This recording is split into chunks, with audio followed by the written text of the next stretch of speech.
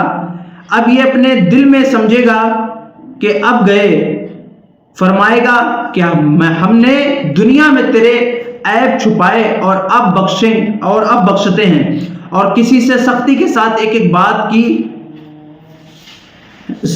بات پر سختی کے ساتھ جواب دیا جائے گا، جس سے یوں سوال ہوا وہ ہلاک ہوا۔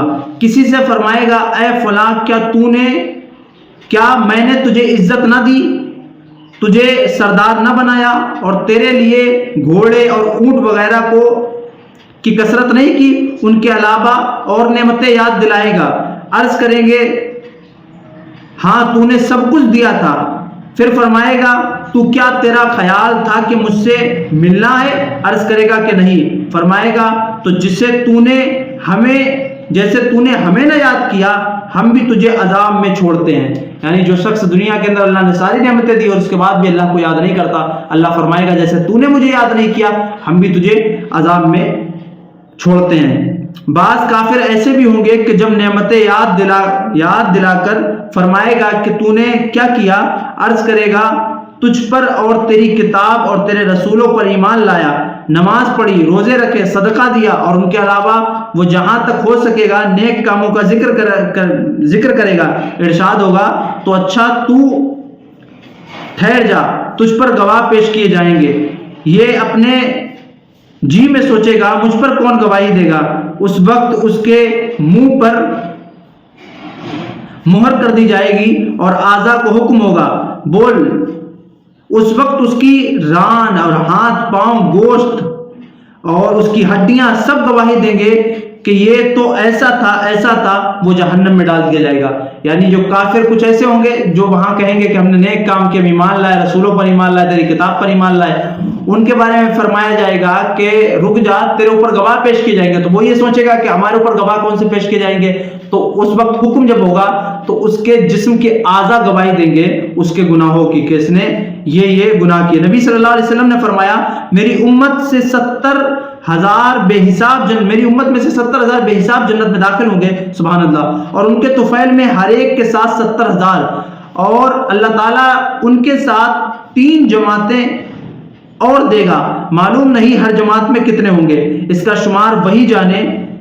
تہجد پڑھنے والے بلا حساب جنت میں جائیں گے، یعنی جو تہجد کی نماز کی کثرت کرتے ہیں وہ بغیر کسی حساب کے جنت میں جائیں گے۔ حضرات محترم، اس کے علاوہ بھی حشر کا بیان ابھی باقی ہے، انشاءاللہ آج کے اس ویڈیو کے اندر اتنا ہی، اور پھر کل انشاءاللہ آگے کے جو عقائد حشر کے حوالے سے ہیں اس کے حوالے سے انشاءاللہ گفتگو کریں گے۔ السلام علیکم ورحمۃ اللہ وبرکاتہ۔